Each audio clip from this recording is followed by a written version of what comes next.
Frank Ordonez with NPR. Senator Scott, Senator Johnson, can you talk about kind of like your role in Chicago, why it's important for you to be here? Obviously, you're among some very high-profile surrogates. Why is it important for you to be here in Chicago for the DN, during the DNC? Sure. First, I want Trump to win. It's better for my family, it's better for my state, it's better for everybody in this country. That's number one. I'm here to help Donald Trump win.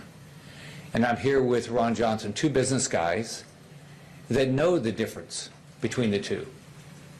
And then I brought in the experience as a governor. I can tell you, if you want to kill an economy, do what Harris is talking about doing. Raise the taxes, raise the fees, make it more difficult to have a new regulation for everything, make it more difficult to get a permit, and raise energy prices. You do all that, the economy's going to continue to go down the path that's gone down with Biden. You're going to have higher and higher and higher inflation. You're going to have less opportunity. And look at the numbers. We're not adding full-time jobs in this country. We're adding part-time jobs in this country. I mean, the Biden economy is a horrible economy, and Harris is all on board for that exact economy. She's even worse. This idea that she came out with price controls. I mean, you will have shortages very quickly, and you know how you're going to probably all this big socialist stuff that they're going to talk about. You know how they implement it? You put people in jail. I mean, this is what socialists do. It's always oppression. It's always death. Look anywhere. There's nowhere in the world socialism has worked. My state, we just had a rally of 50,000 people just in Miami, Venezuelans, because they're fed up with Maduro's socialism. So how does being here help Trump win? Get the message out. We're here to explain the difference between the two of them. Yeah, again, I don't think we can overstate the importance of the contrast between people who have the experience in the private sector, know how an economy works, and career politicians that don't have a clue. And like I say, just take a look at Vice President Harris's proposals. I mean, they literally are a fantasy. Again, they may sound good. Oh, prices aren't ever going to go up again. That's not the way the world works. Donald Trump understands that.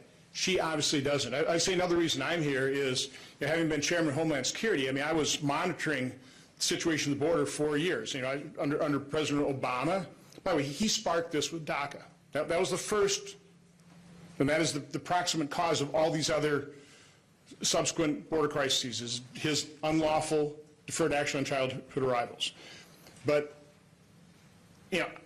I've been tracking this, and I saw how Donald Trump successfully dealt with the issue.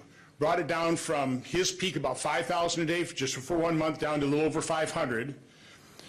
President Biden, in December 2020, averaged 10,000 people a day. 7,000 people per day over his entire administration. One day he had 14,000 people a day, illegal immigration. That impacts the economy.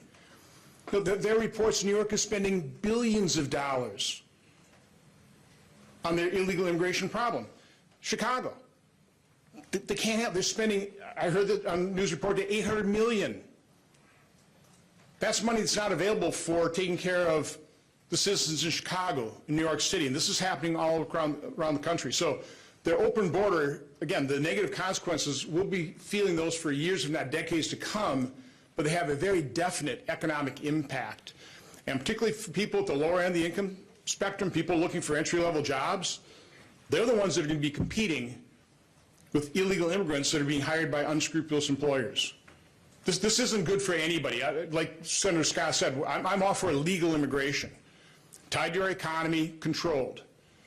This illegal immigration is awful for our economy and for Americans. Couple more.